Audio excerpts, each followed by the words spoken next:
저는 오늘 이 시간에 믿어지십니까? 예수 부활 승천하심이 라고 하는 제목으로 하나님의 말씀을 전하겠습니다.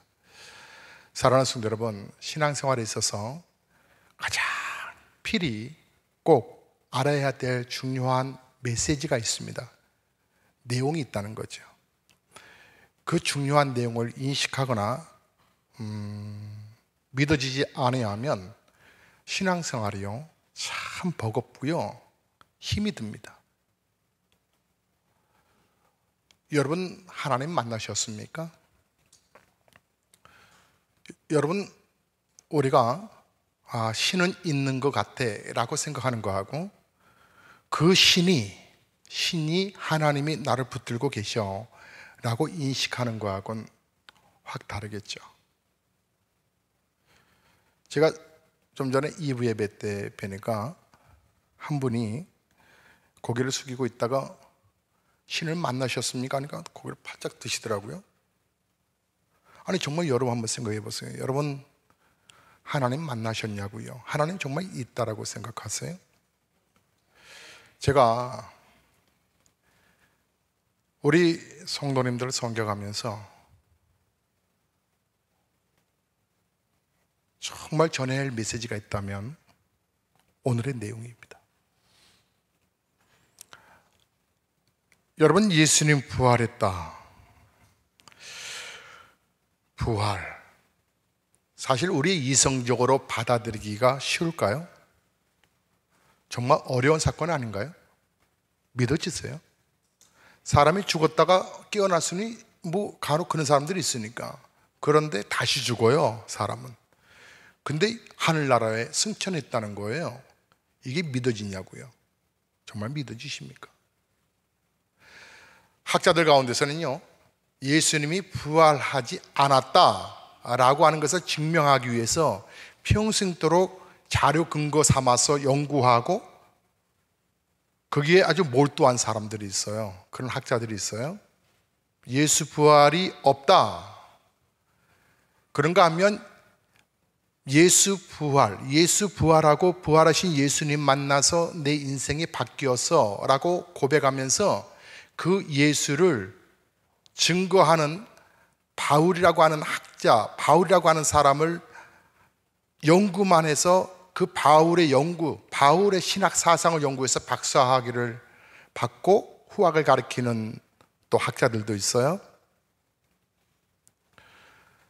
혹시 여러분 가운데 신앙생활에 내가 신자인가 성도인가 한번 여러분 점검해 보셨으면 좋겠는데, 다시 말하면 나는 하나님의 신을 인식하고 사는가? 하나님이 정말 내 손을 붙들고 계시며 나와 함께 걷는 분이신가? 아니면 열심히 다니다 보면 그 하나님 만나겠지 라고 생각하는 신자인가? 예수님의 제자들을 보니까요, 예수님 계실 때에, 그러니까 예수님 십자가 지시기 전에 말이에요, 예수님과 동행하는 거, 동행 속에서 예수님과 함께 하면서 그들은 부족함을 잘 못 느꼈어요. 그리고 초자연적인 역사도 봤어요. 수많은 사건들이 일어나는 거예요. 정말 귀신 들린 사람이 떠나가더군요. 배고픈 사람에게 배 불려주시고 고통과 아픔 속에 있는 사람들의 상처들을 싸매해 주시고요. 또 하시는 말씀이 얼마나 능력이 있는지 그 말씀이 참 대단했단 말이에요. 그런데 그 예수가 십자가에 못 박혔어요. 죽은 걸 봤어요. 그들에게는 이제 예수님이 보이지 않는 거죠. 그러니까 그들의 행동이 어떻게 했어요? 두려움이 찾아왔어요. 그래서 각각 제 갈 길로 다 갔어요. 네. 베드로와 6명의 제자들은 엔업으로 돌아갔다라고 말해요. 물론 예수님 다시 살아날 거라고 미리 말씀하셨죠. 요한복음 6장을 보면 예수님이 순환당하시고 부활할 것을 말씀하셨어요. 그뿐만 아니에요. 요한복음 7장 넘어가도 거기에서 또 말씀하셨어요. 그리고 베드로의 신앙 고백 이후에 마태복음 16장을 쭉 보시면 우리 예수님께서 어떻게 고난당하시고 어떻게 죽으시고 그리고 어떻게 부활하시고 어떻게 승천하실 거에 관한 얘기도 했어요. 그런데 그게 하나도 귀에 안 들어오는 거예요. 아니, 예수가 없다는 거죠. 그래서 그들은 각각 목구멍이 포도청이라고 그냥 제갈 길로 간 거예요. 그들은 두려움 속에 있었다고요. 여러분, 신앙의 키포인트가 뭔지 아세요? 예수 부활, 즉 신을 나는 확신하고 그분과 동행하고 있느냐의 포인트가 뭐냐면 부활 사건이에요. 예수님의 부활 사건을 확실하게 정립하는 거하고 그렇지 못한 거하고는 내가 의지적인 신자가 되든지 아니면 정말 하나님의 은혜의 감동 속에 살아가는 신자가 되든지 결정나게 되어 있어요. 베드로가요, 그가 예수님 십자가에 죽자 얘기를 듣고서 예수님 무당까지도 가서 또 확인했던 사람이지만 그는 도저히 내 이성으로 부활했다고 하는 사실을 내가 지금 잠시 착각하는 것 같다라고 하는 생각 속에서 도저히 받아들일 수 없었어요. 자, 우리의 신앙과 우리의 믿음이 왜 기도 응답이 없을까? 왜 우리의 신앙적인 부분이 역동성이 없을까? 여러분의 머리로, 여러분의 이성으로, 여러분의 생각으로 예수 부활을 믿을 수 없었기 때문 아닐까요? 제자들처럼 말해요. 정말 예수님이 부활하셨다고 하는 사실을 여러분 정말 믿어지세요? 믿으라 하니까 믿는 거 아니에요? 아, 교회에서는 이걸 강조하니까 믿는 거야 라고 생각하는 거예요? 아니면 정말 여러분이 믿으시냐고요? 예수님 부활 사건에 관한 부분들을 과학적으로, 이론적으로, 의학적으로 뭐 어떤 정황 증거들 가지고 이렇게 막 설명을 해보지만 쉽게 믿어질 사건들이 사실은 아니에요. 생각해 보세요. 어떻게 사람이 다시 살아나요? 아니, 살아났다 합시다. 근데 어떻게 죽고 그렇게 승천할 수 있냐고요? 이게 믿어지는 사건이에요?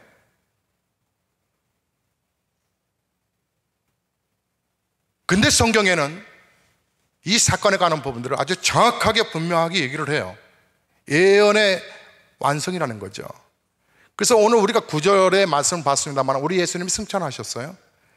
그런데 그 승천하신 장면을 10절과 11절에 뭐라고 표현하냐면 500여 사람들과 그리고 또 천사도 그리고 우리가 본 예수가 승천하신 그 예수가 이 땅에 다시 오실 것이다 라고까지 얘기를 해요. 이건 더 환장할 일이죠.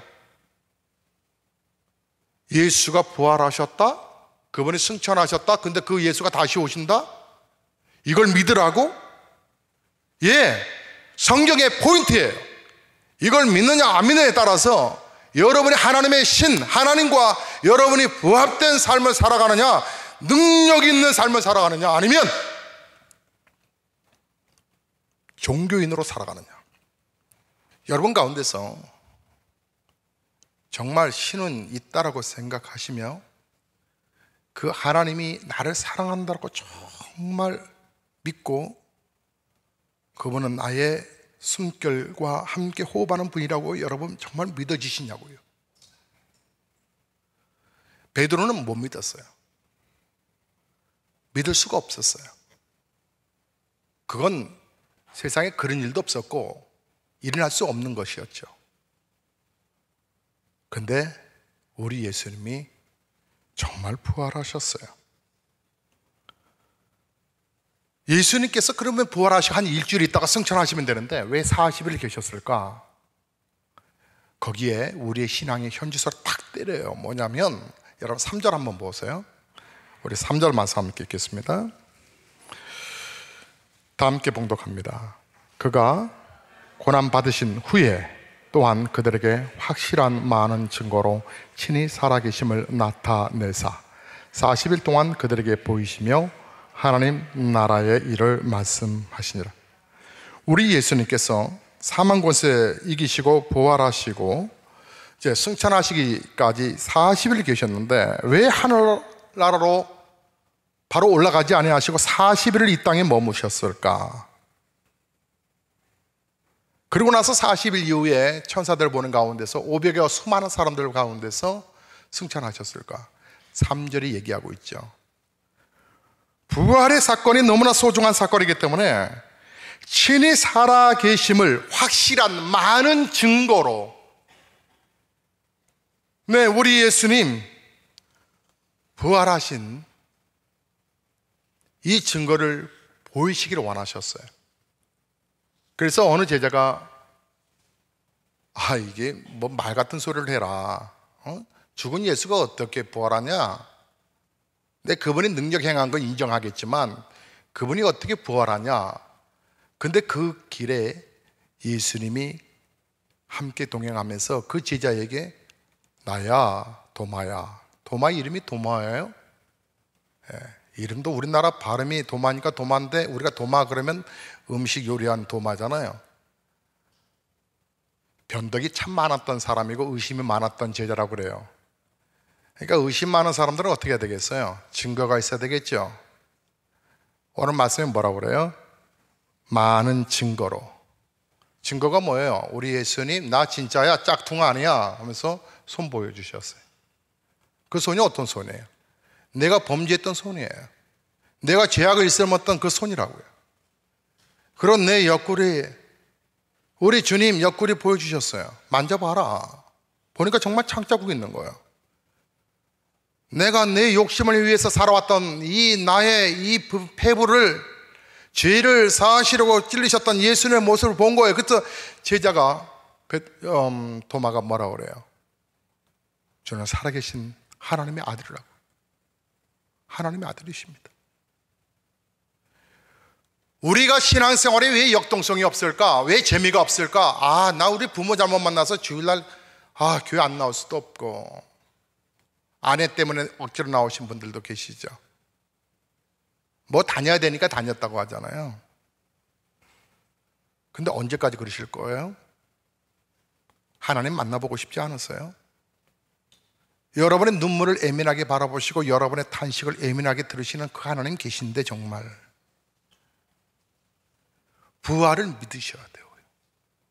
예수 부활에 관한, 예수님이 나를 위하여 이 땅에 오셔서 내 죄를 담당하신 그 사건에 관한 현장 속에 우리가 들어가야 되는 거예요. 그리고 그 예수가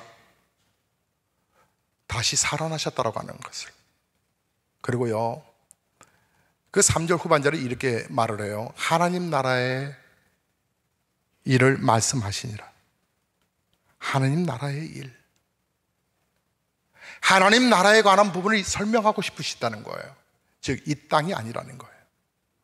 여러분, 신앙생활에서 중요한 것 한 가지는 믿음과 은혜의 중점을 어디에 두고 신앙생활 하느냐라고 하는 거예요. 어디에 중점을 두고 하느냐는 거예요. 우리는 다 같이 하나님의 자녀가 되었어요. 변화를 받았습니다. 그런데 하나님의 자녀라고 하는 신분으로 사는 것과 하나님의 자녀답게 사는 것 다르지요. 하나님의 자녀라고 하는 신분으로 사는 것과 하나님의 자녀답게 사는 것 다르지요. 그런데 제가 함께 공부할 때 말해요. 제가 83학번이거든요. 그런데 주변에 제 친구들은, 우리 과에 한 40여 명 있는데, 친구들은 다 반절은 목사님, 반절은 장로님, 최소한 권사님. 근데 저는요, 우리 아버지 교회 어머니한테 억지로 끌려다녔고, 그것도 1년에 성탄절은 한 번. 그러니까 남성들 끌려 나오신 거 이해할 수 있어요, 목사는. 우리 어머니 11조도 못하는 집사. 그런데 친구들의 고민이 뭔지 아세요? 나는 그 친구들이 너무 부럽던데, 아빠가 목사고 아빠가 장로고 엄마가 권사고 너무 부럽던데, 왜? 중보기도의 능력, 힘이 있거든요. 보이지 않는 영역에 끌어당겨서 기도하는 그 힘이 있거든요. 근데 너무 부러웠는데, 그 친구들은 신앙이 개판이에요, 정말. 더 쉽게 말하면 하나님 어딨냐는 거예요. 내가 교회, 우리 아버지가 장로라 간 내가 가는 거지. 우리 아버지가 목사하니까 내가 예배 참석하는 거지, 거의 그랬어요. 그래서 제가 나중에 결혼을 하면 내 새끼들은, 그래서 개척할 때 여러분에게 이런 말씀을 드린 적이 있었죠. 야, 목사 애가, 자녀들이 왜 그래? 이런 말 하지 말라고 제가 부탁을 드렸어요. 그냥 애들은 애들인 거예요. 그냥 똑같이 보시라 그랬어요. 우리 친구들은 너무나 스트레스를 많이 받았어요. 그래서 2학년, 3학년 올라갈 때 신학을 다 그만뒀었어요. 졸업할 때 때문에 한 10여 명이 잘렸어요. 나는 이 길이 아니라는 거죠. 왜 그래요? 꼭 신학을 가야 하나님 만나는 건 아니지만 부활의 주님을 만나지 못하고 교회 생활한 거예요.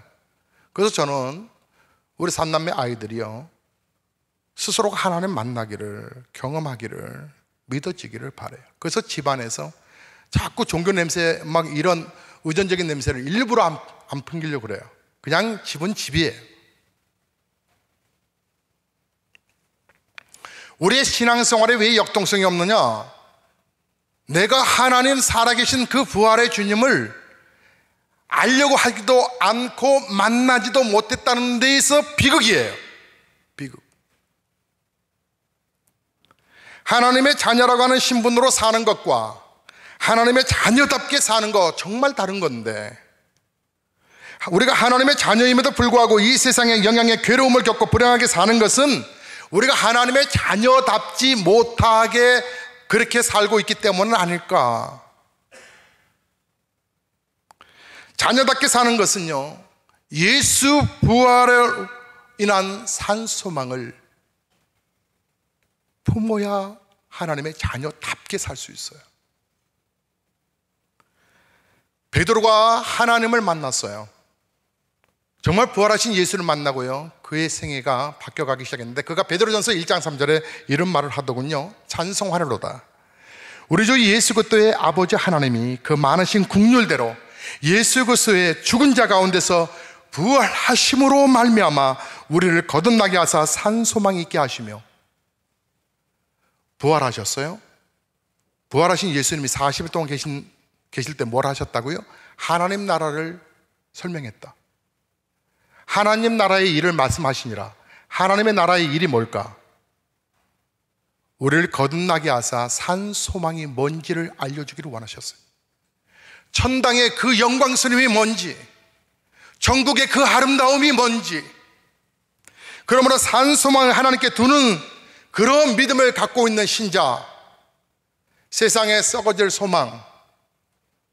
여러분, 세상의 정치권 지난 대선 총선 치렀는데 보니까 웃기지 않아요? 그 결과에 따라서 움직이는 정치인들 보면, 정당들 보면, 이건 썩는 소망이에요. 사랑하는 성도 여러분, 썩을 몸은 썩을 것을 찾아 살려고 하고요, 그러나 썩지 않는 것은 썩지 않은 것을 찾아 살려고 하거든요. 우리가 하나님의 자녀로 거듭났다라고 하는 말, 거듭났다, born 됐다라고 하는 말은 이제 썩지 아니할 시로 태어난 것이기 때문에 영생의 천국을 바라보고 그것을 소망으로 간직하며 사는 자들이다. 그래서 산 소망이 있게 하시려고 우리 예수님 부활하셨다. 그리고 하나님 나라의 일을 말씀하셨다. 이것이 예수님이 승천하셔서 이루어진 우리에게 특별 은혜인데, 우리는 신분만 바뀌었지, 우리가 교회 다니는 것만 다녔지, 우리 안에서 하나님의 능력, 신과 교제하고 그 신이 나의 눈물을 안다라고 생각하지 못할 때가, 그래서 교회 생활에 너무나 따분하게 어쩔 수 없이 다니는 그런 신자가 돼버렸던 이유, 부활의 예수가 내 가슴 속에 안 들어오는 거죠. 예수님께서 자신을 보이시면서 확실한 많은 증거로 40일간 부활의 몸으로 하나님 나라를 설명하셔서 부활과 천국이 우리의 삶의 원형임을 알려주기를 원하셨던 우리 예수님. 그러시면서 우리 예수님이 좀 능력 있게 살고 싶지 않아? 그러시면서 우리에게 승천하시면서 우리에게 하신 말씀이 성령을 받아야지. 성령을 받아야지. 로마서 8장 14절에 무릇 하나님의 영으로 인도함을 받는 그들은 곧 하나님의 아들이라. 그리스도의 신자일지라도 성령의 임재하심을 계속 받지 못하면 혼의 생각, 우리의 인간의 생각, 우리의 정신이 나를 인도해 가는 거예요. 여러분이 오늘 이 자리에 있는 건 여러분이 생각한 거예요. 어느 날 여러분이 만약에 도박을 하고 있으면 여러분 그 도박을 생각했던 곳이에요. 여러분이 술집에 가 있으면 여러분이 생각했던 대로 몸이 움직여서 술집을 간 거예요. 생각은 우리를 끌고 다녀요.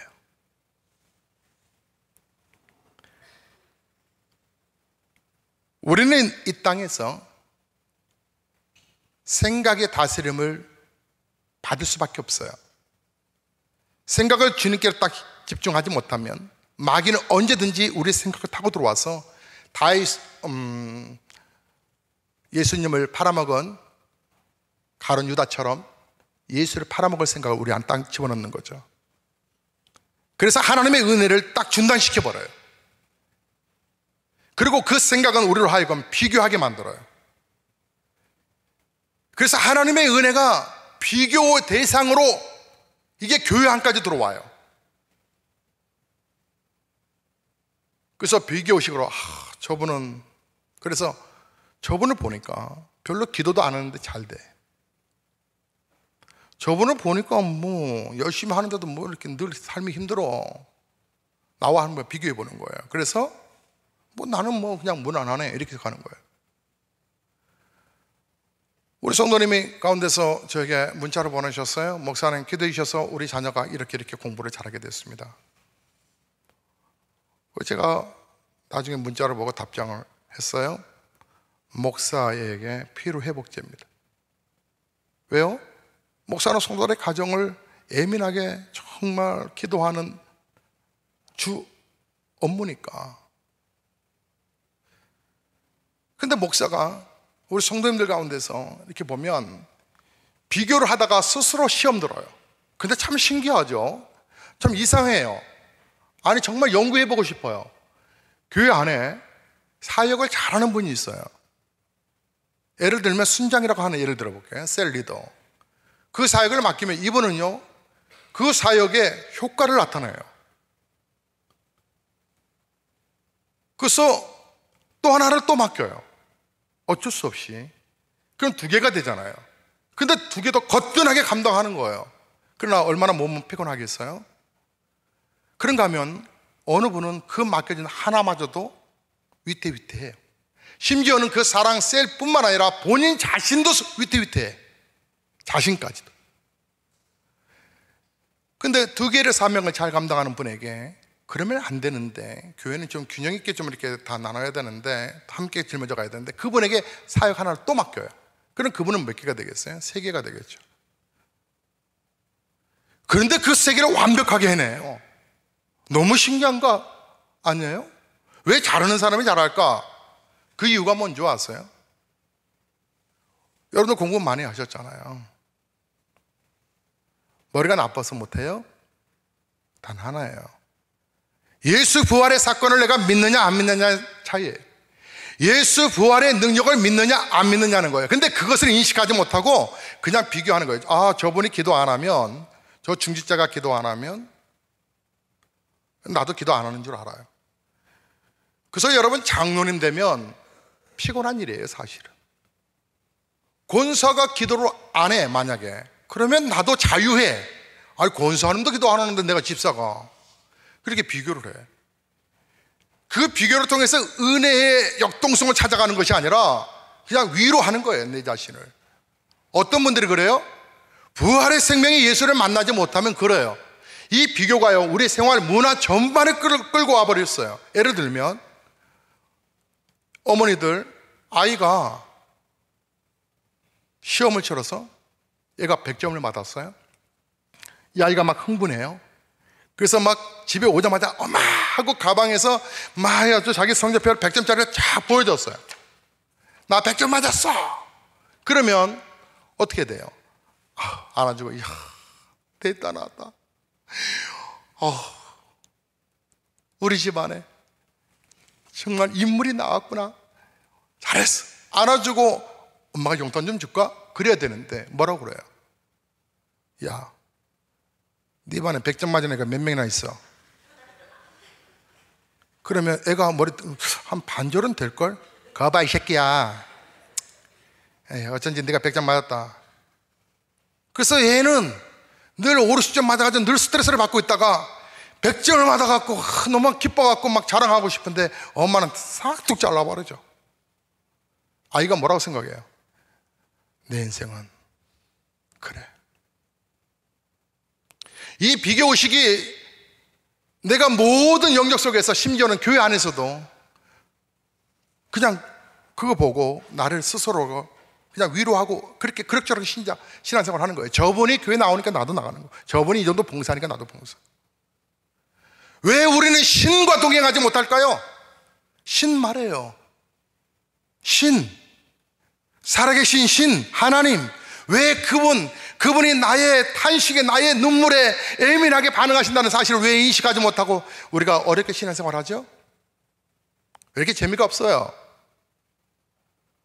오늘 잠시 후에 헌금 드릴 텐데 여러분 11조 아깝지 않았어요? 왜 교회에서 봉사가 힘들어질까요? 살아계신 하나님과 나와 이중성이에요.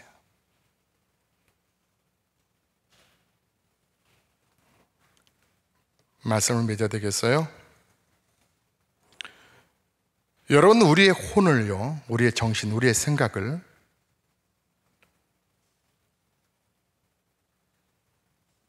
우리 예수님께서 하나님의 영으로 지배함을 받기를 원하셔서 승천하시면서 너희가 이 성을 떠나지 말고 성령 받기 위해서 기도하라.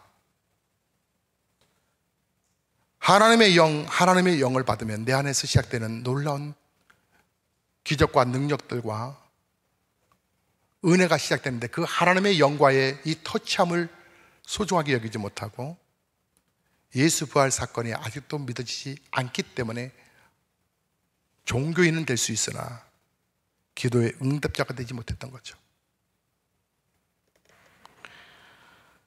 예수님께서 요한복음 14장 26절에 보혜사 곧 아버지께서 내 이름으로 보내실 성령, 그가 너희에게 모든 것을 가르치시고 내가 너희에게 말한 모든 것을 생각나게 하시리라. 아하! 이 땅에서 우리가 살아가는 동안에 삶의 모든 문제들 성령님이 알려주시고 가르쳐 주시는구나. 민첩하게 우리를 도우시는 성령님이 계심에도 불구하고 우리는 종교인으로 살아가요. 신과 그 하나님과 이 연합된 삶의 그 행복과 기쁨을 마귀가 확 뺏어가 버린 거죠. 그래서 5절 말씀에 뭐라고 그래요? 5절에 요한은 물로 세례를 베풀었으나 너희는 몇 날이 못되어 성령으로 세례를 받으리라. 물로 세례 받을 때 느낌을 알잖아요. 하나님의 자녀가 됐다는 증표를, 세례를 베푼다는 것은 하나님의 자녀가 됐다고 하는 것이 보이지 않는 영역이니까 그것을 증명하기 위해서 세례를 베푼다고요. 자, 그런데 성령은 느낌이 올까요? Yes. 성령은 폭발적으로 내 안에서 역사가 일어나요. 능력이 나타나고 권능이 나타나고. 그래서 내가 지금 당장 오늘 내 한 끼 먹기가 버거워도 그냥 웃음이 찾아와요. 왜요? 하늘나라의 산소망을 보여줬기 때문에. 우리 예수님이 승천하신 이유는 우리에게 성령을 보내시기 위함. 사랑하는 성도 여러분, 예수의 부활 승천하심은요, 우리에게 역동성을 가져오는 거예요. 하나님 살아계셔서 오늘 여러분의 마음을 녹화하고 계시거든요. 이제 종교인 되지 말고 이제 신자 되어야지. 힘들지? 내가 도와줄게. 이제 믿는 척 하지 말고 엄마 아빠 때문에 교회 온 거 이것도 하나님의 사랑이라 생각하고 이제 한번 믿어봐. 내가 너 위하여 십자가에서 죽고 부활했어. 내가 너에게 성령을 보내마. 그러시면서 우리에게 8절의 말씀을 보니까 내 증인이 되어라. 땅끝까지 내 증인이 되어라. 증인이 뭐예요? 봉골하는 거예요. 우리 예수님께서 3절에도 8절에도 반복해서 하신 말씀이 증거, 증인, 나 부활했다고 하는 증거, 그리고 나를 봤으면 그대로, 증인은 내가 보고 들은 걸 그대로 표현한 것 뿐이에요. 내 생각 빼고. 그 증거, 예수의 생명이 있어서 오늘 우리 교회가 있고, 예수의 생명이 있어서 기도 응답이 있고, 예수의 생명이 있어서 여러분 가운데 하나님의 기적도 경험하셨고, 그 하나님의 역사는 계속적으로 우리 가운데 임하실 것인데, 여러분 경험해 보시지요. 하나님이 살아계시거든요. 여러분 이 세상이 힘들면 얼마나 힘들겠어요? 한번 따라해 보시겠어요? 이 세상이 힘들다고 죽기 하겠냐? 하나님이 도와주실 거예요. 부활하신 예수님은 여러분을 축복하시고, 승천하신 예수님은 여러분을 위해서 지금도 기도하고 계십니다. 우리 예수 증인으로 행복하게 살아갑시다.